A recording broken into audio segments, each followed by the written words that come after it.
kababayan, ang dalawang bagyo na banta po dito sa ating bansa, lalong-lalo na po dito sa norte, ang bagyong Ophel at ang potensyal na bagyong Pepito. Ang bagyong Ophel ay nasa typhoon category na po at taglay na ang lakas ng hangin na umaabot sa 140 kilometers per hour habang nasa layo po 594 kilometer east ng Baler Aurora na kumikilos pa west-northwestward sa bilis po na 25 kilometers per hour. At mamayang gabi po hanggang bukas ng madaling araw ay nandiyan na sa silangang baybay ng Isabela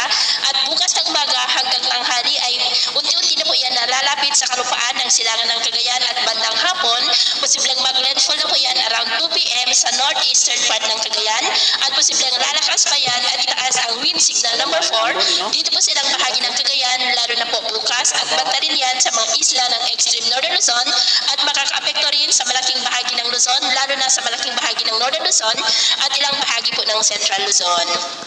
Ang potensyal naman po na bagyong Pepito ay nasa labas pa rin na ating area of responsibility ngunit nagbabanta na po yan napapasok bukas ng gabi hanggang Biyernes dito sa ating area of responsibility habang patuloy na lumalakas at posibleng aabot yan into super typhoon habang sobrang lalapit sa silangan ng Visayas kaya pa rin yung nakikita ngunit posible ulit na tumama sa gitnang bahagi ng Northern Luzon sa darating po na linggo ng gabi hanggang Lunes. Pero posible pa po na magbago ang forecast na ito kaya patuloy po tayong mag-antabay sa mga susunod po na updates. Samantala ngayon, dahil kay bagyong Ophel ay nakataas po ngayon ang tropical cyclone wind signal number 1 sa buong Cagayan kasama ng Babuyan Islands, the northern and central portions po ng Isabela, Apayao, eastern portion ng Kalinga, the easternmost portion ng Mountain Province at easternmost portion ng Ifugao. At sa nalalabing bahagi ng ating bansa, generally fair weather naman pero may tsansa pa rin ng cloudy skies with isolated rains sa ilang bahagi lalo na po sa mga susunod na oras. At sa atin naman pong mga baybayin, rough sea conditions po ang aasahan natin sa mga baybayin ng Catanduanes at Eastern Samar,